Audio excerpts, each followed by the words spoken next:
What's up, guys? I wanted to talk about some of the craziest things that I've negotiated in real estate. So number one is llamas. We had bunnies.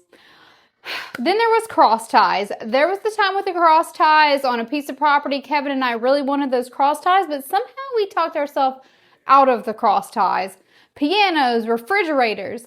With the cross ties, it sucked because we really wanted them, but then that other agent put it on us. So then it made my buyer feel like I was trying to take his cross ties, which was ridiculous. I wanted to use it for the lake, but it does not stop there. I have seen, sorry about that, I've seen entire houses left full of trash. Like, I'm not talking about like they left this house with a little trash. I'm talking about like full-blown trash.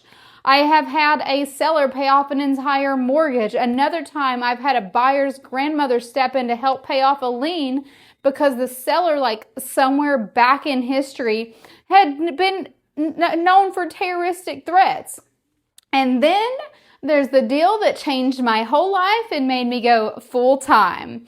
So this was actually, I was working at a cryotherapy place, and maybe my old boss is going to see this video now, but Beast was with me at work that day, and this was the first call I ever got. It was a Zillow call, and this was in Fayetteville, I think was where the Stranger Things house was. So I got the call, and I knew I had to make a choice.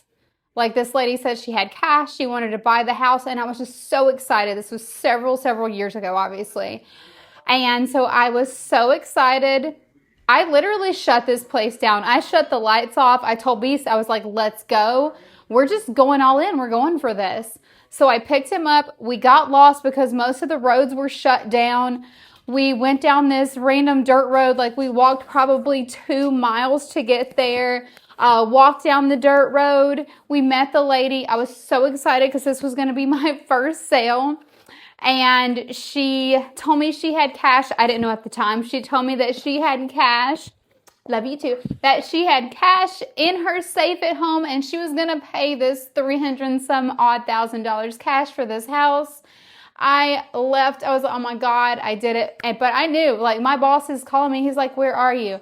Now, to be fair, my dad's smart car did catch on fire. I'm telling the truth right now. My dad's smart car did catch on fire, but I might have lied to my boss at the time and said that's why I left work, but that's not really why I left work.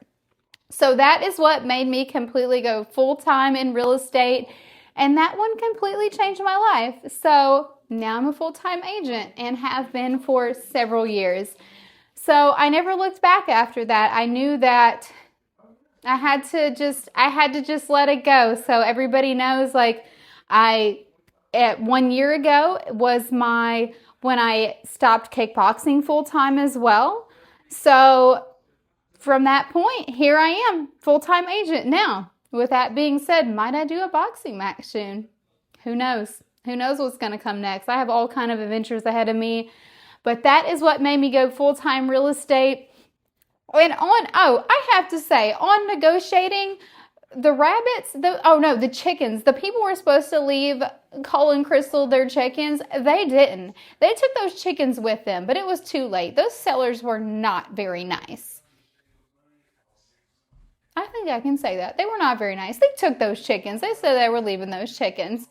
But the llamas, the chickens, piano, but the llamas was the funniest one, and they got a good home. But anyway, thanks, guys. Talk to you later.